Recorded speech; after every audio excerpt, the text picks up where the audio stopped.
Hello everyone, welcome to Ecom Adventures. Today we got a fantastic video. We're going to be talking about how to find suppliers and how to deal with them. If you haven't seen any of other videos, please make sure you check them out and don't forget to subscribe.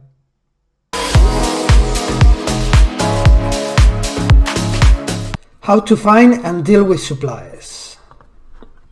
How to find suppliers. So the easiest way and more secure way is to go to Alibaba.com, where you can find suppliers from all around the world, and it's secure as you will be doing all your transactions through their platform. So you're going to be talking to the suppliers on the Alibaba chat, you're going to make the payments on the website, and the contracts are going to be done through the Alibaba, and even the shipping is going to be arranged via Alibaba.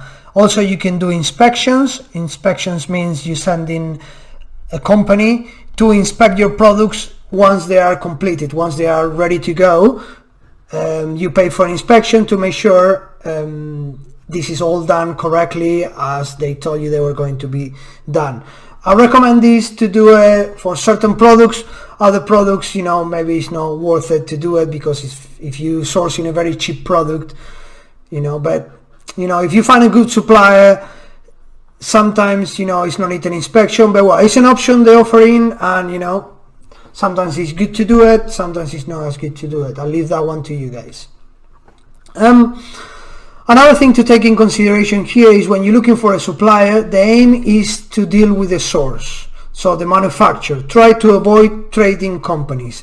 Trading companies are the middlemen. They are not the factory. They're buying the products from the factory and they're selling it to you. You want to cut this middleman and deal straight with the source. So as an example, if your product is a ceramic candle jar, you want to find a factory who are specialized on ceramic. So that's what they're doing, ceramics.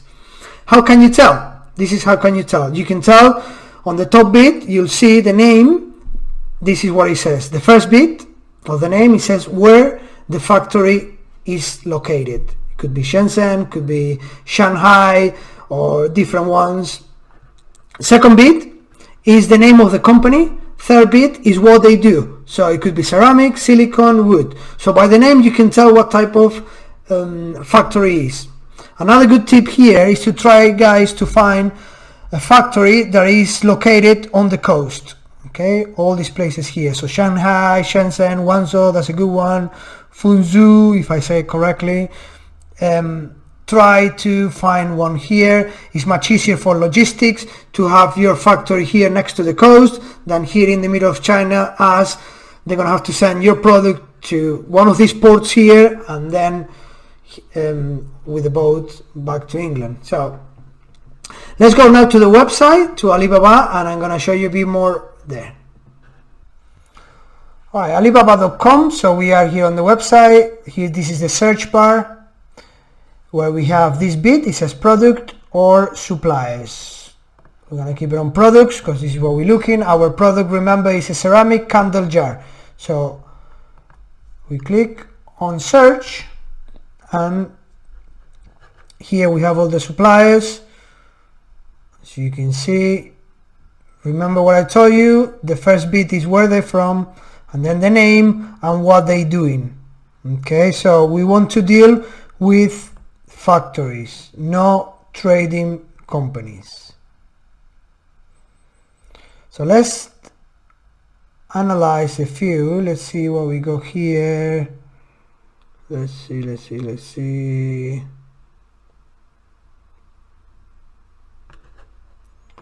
see, what's this one?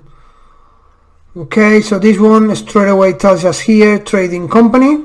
So this one's, like I said before, is the middleman. We don't want to deal with the trading company. The trading company, what they do is they buying the products from the factory and they selling it to you.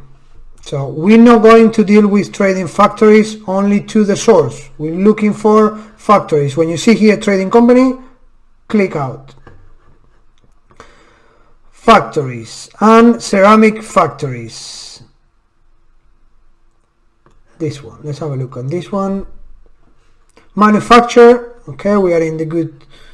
Let's have a look. Remember what I said? First bit, where they're from, the name, ceramics. So that tells us straight away is a factory they do in ceramics. So it looks quite good to me. What they do is just specializing on ceramics. So this will be a good company to deal with.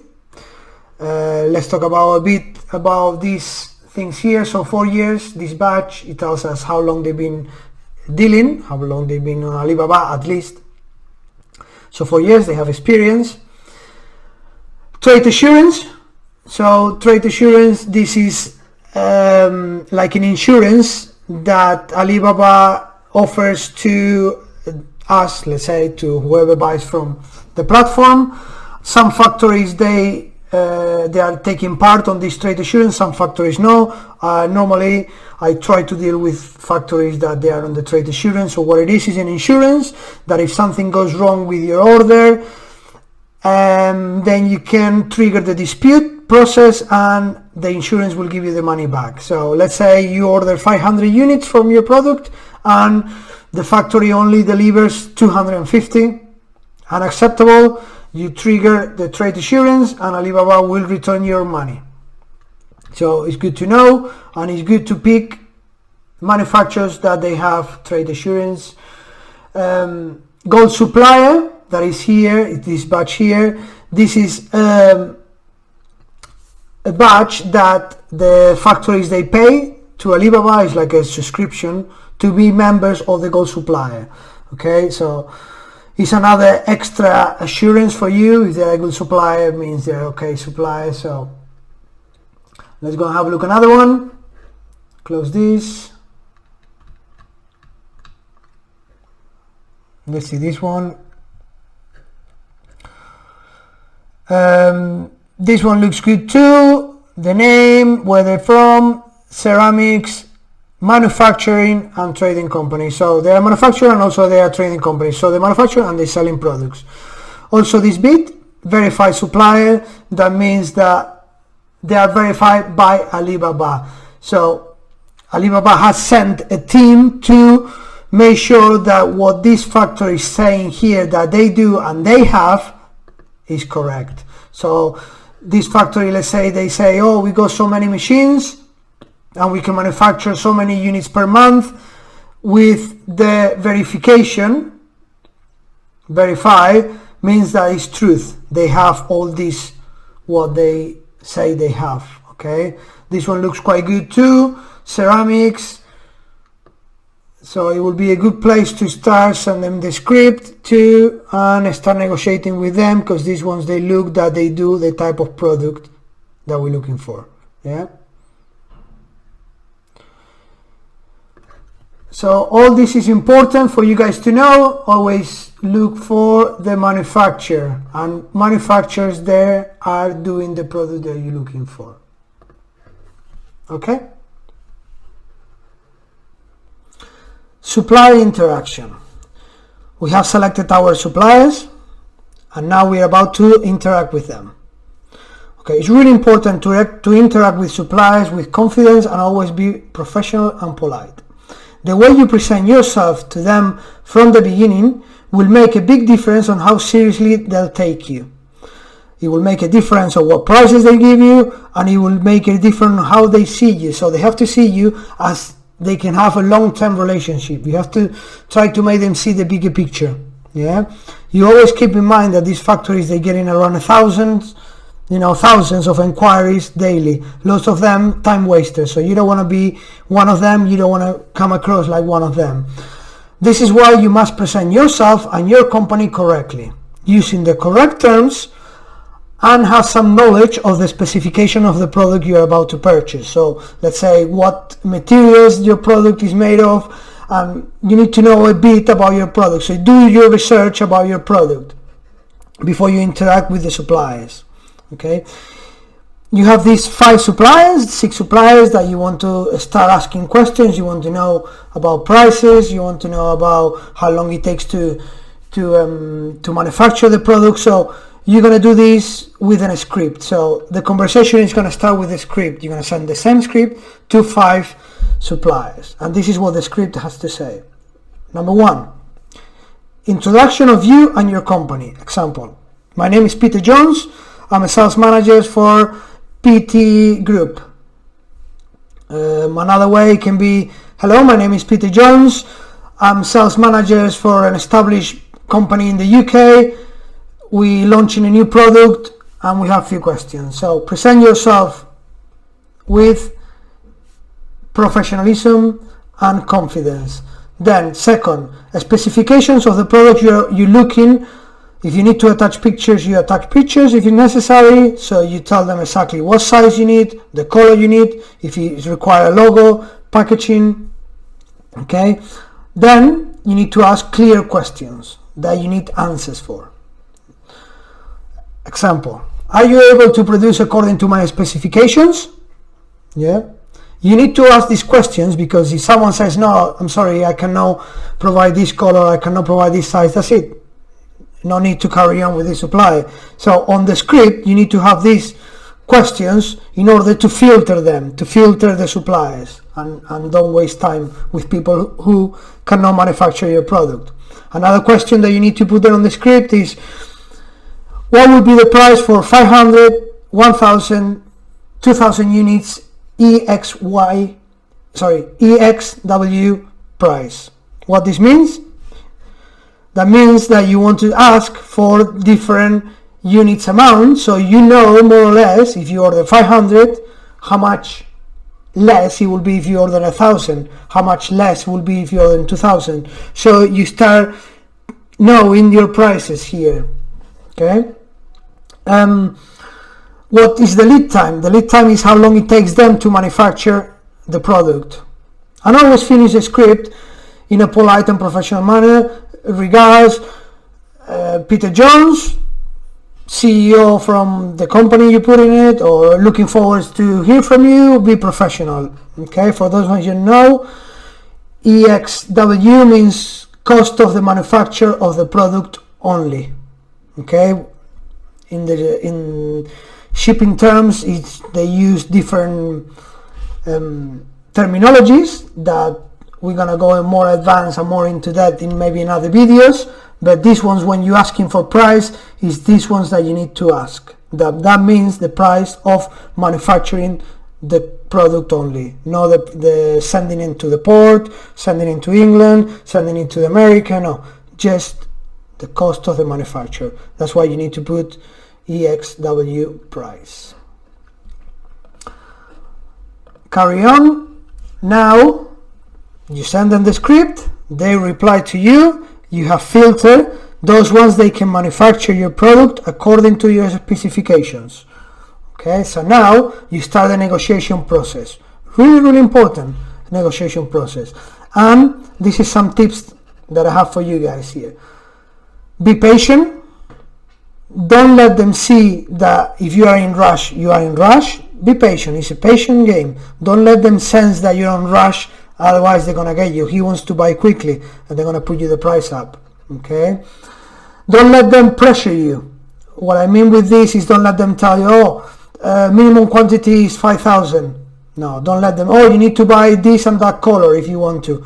So don't. If you're not sure about any of the terminology they're using, take your time to find out the exact meaning before you answer to them. Yeah, they tell you FOB or another terminology that you don't understand. Don't go and ask them, what's FOB? Go, take your time, go and find out what that means, and then come back to them. Right? Don't let them see you as an amateur. Don't look like an amateur. Remember, with these factories, everything is up to negotiation. The price of the unit, the minimum order quantity is up to negotiation. The specification of the product. So on the page, on their website, they might say, for customization you need to order 5,000.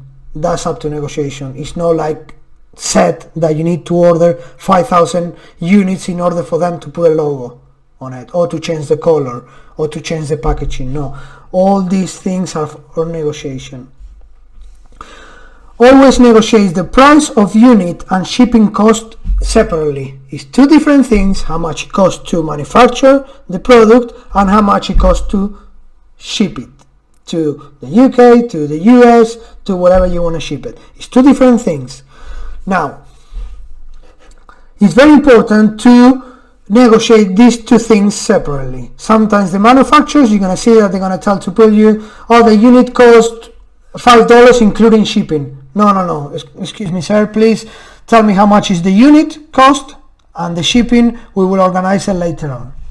So keep it separate. Keep in mind that the sales representatives for the factories are well-trained individuals making a living from their negotiation skills. So what I'm saying here, they are really good at negotiation. They are really good at what they're doing. They are trained to do this. So they've been trained to make you spend more money, to give you higher prices, to increase the prices slowly. So they know how to do it. So keep calm, be patient, and learn slowly. Making sure all the conversations are kept on Alibaba. So Alibaba, the chat is really important to keep it there. If there's any dispute, you can always, Alibaba will be able to check and track back those conversations just in case there's any disputes.